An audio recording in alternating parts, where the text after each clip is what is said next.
Another edition of Before the Bell here on MMA Oddsbreaker. Tonight we're talking about UFC Fight Night on Sunday, June 25th. This is a big card, actually. It's a lot better than people are giving it credit for, if you really think about it, with Michael Chiesa and Kevin Lee and Tim Boetsch and Johny Hendricks. Johny Hendricks came out just a little bit ago and said his move to middleweight is what saved his career from retiring. He was getting ready to get out of the game. He didn't stay at welterweight, but he didn't move up to middleweight. Pretty tough fight for Johnny. Taking on Tim Boetsch, who just doesn't find – it's really tough to finish him. How well will Johnny do with this weight class, you think, overall, with if we look at like the next 5 or 6 potential matchups for him? I'm not sure. I'm not really confident. I mean, once he faces the bigger middleweights in this weight class, honestly, that can wrestle and that can, dish out the punishment right back. I mean, there's quite a few in this weight class that can do so. So once we see him step up to that, it's going to get rough. Now, he's got a winnable fight in front of him this weekend, though, against Boetsch. I think that he matches up fairly well with Boetsch, even though Boetsch is going to have some size on him as well. But in my opinion, this is a more winnable fight for him. But as he steps it up and as it starts getting a little bit deeper towards the top, competition of the middleweight division, I think he's going to not have an easy time. I mean, I think he probably suffers a few losses. So I don't know. I mean, we could see he has to step up his game, I think, really, a lot more than what he was at welterweight, honestly. Well, if you start looking at the size, you're talking about, 69 inches versus 72 for Tim. Tim is actually longer, taller, stronger in every position.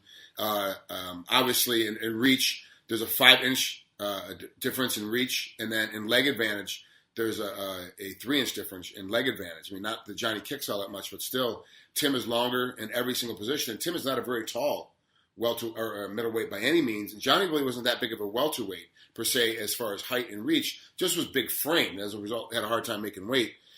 Tim is definitely significantly bigger in this one. But you said Johnny has a winnable fight in front of him. Then in this case, size really doesn't make a difference? I don't think so, because I think that he's the better wrestler. Hendricks is the better wrestler. I think he can get more takedowns if needed in this fight. I think he's the better striker overall as well. So that's why I don't think it's going to be as much of an impact, because I really don't see an area that Boetsch has Johnny Hendricks in other than just being physically a little bit bigger, you know what I mean, and maybe a little bit stronger. But the strength, obviously, I mean, Johnny's a strong guy, like you said, too. So even if he's smaller, he's still compact, he's still physically strong. So I think that's really the only advantage in this fight for Boetsch is that. So that's why you're seeing Hendricks come in as a 220 favorite. He's minus 220. The comeback on Boetsch is at plus 180. So a solid favorite. Nothing huge, but nothing small either. A sizable favorite, a fair size favorite, I guess you could put. But it is Tim Boetsch. So you got to lay your money down on him, even though you may think Johnny might win the fight outright. It sounds like you got to put your money on Tim, though, with these kind of numbers.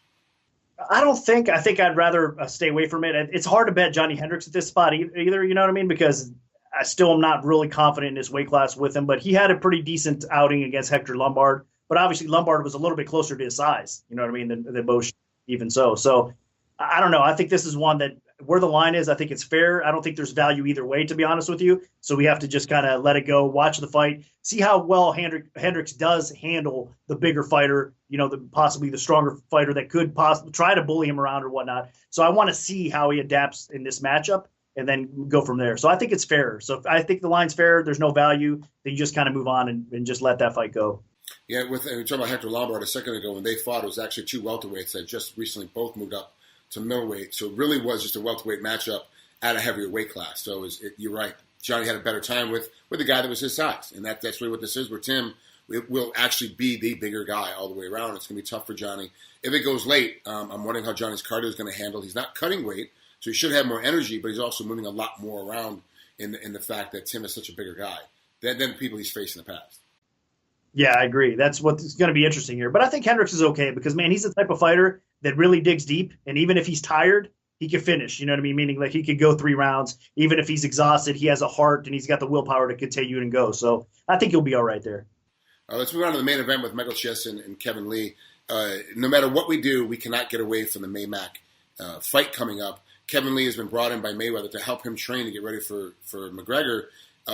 Kevin is the 11th ranked competitor, and then Chelsea's obviously number 6. So just looking at this and looking at if you go to UFC.com and look at the breakdown of who they are, you have to kind of think that Michael's going to be the favorite in this one. Is that how the line is coming out of it?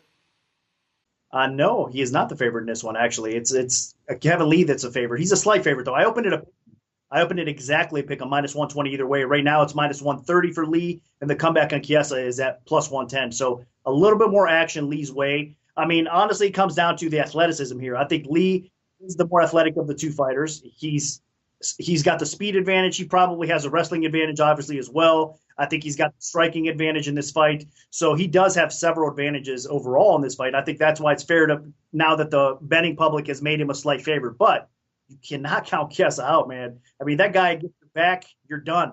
And in a 5-round fight, I don't know. I mean, there's some question marks with Lee here, in my opinion. If he doesn't get Chiesa out of there early, which is possible. I mean, Lee's talented enough that he could possibly do that. But if he doesn't, the durability, I think, favors Chiesa a little bit more. I think that I trust his chin just slightly more. I think that he has a little bit better conditioning, a little bit better cardio. And, I mean, Lee's going to have to fight a near-perfect fight to keep him off his back. Because we've seen recently, in the Dariush fight even, that Chiesa was getting beat in the first round. And you know, one mistake or you start to let down your guard a little bit, you start to get tired, Chiesa takes your back, and it's a wrap. He's got you beat. So he comes from behind and ends up beating.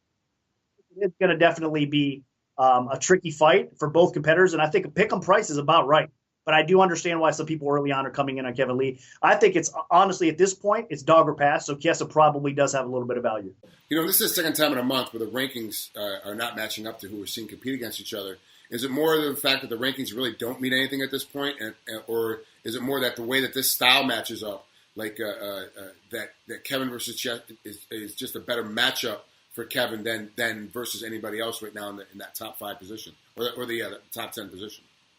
I think it's a little bit of both. I think the rankings, again, you can kind of throw out the window. It's a lot of media out there, and let's face it, you know, you can expect the media because they're no dummies. I mean, they know the sport fairly well for the most part, but honestly, they don't dig deep into some of these fights. I mean, I can't speak for all of them because there are some media members out there that dig deep and do their homework. But I think for the majority, most of those guys are just kind of doing the casual, you know, move up and down the rankings, and they're not kind of digging a little bit deeper and really trying to analyze who should be where. So, yeah, you got to kind of throw the rankings out the window. And again, it is stylistically the matchup that's intriguing here and what makes it a little bit closer and tough as well. That's why you're seeing Kevin Lee as a slight favorite. I mean, man, I tell you what, Kevin Lee, if he gets his conditioning down and his chin holds up, the guy could definitely make a run towards that title. But, I mean, those are two big question marks against high-level competition. He really has to get answered and kind of improve on what he's done in the past and prove to us all that he can do that.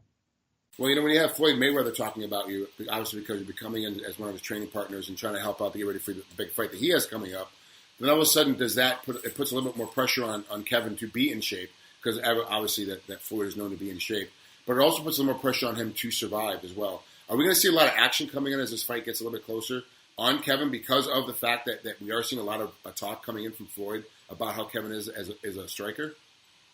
I mean, guys like Mayweather, guys like McGregor, they have so much star power that anything they touch seems to bring attention and draw more action or whatnot. So, yeah, I think you could possibly see an influence there as well. I mean, that's pretty impressive. You know, it's something to kind of brag about if you're in Lee's shoes thinking, you know, look, I'm helping this guy train or whatnot. So, yeah, I think it would probably help the hype a little bit more on Lee. It can't hurt for sure. But I think, again, the smart bettors, the sharper bettors out there are going to kind of toss that out the window as well. But like you said, conditioning factor-wise, I think that it helps. I mean, it definitely will help Lee be in a little bit better shape because he's going to get pushed by, even if it's a different sport, he's obviously going to get pushed, you know, working out and all that. And that's what you like to see.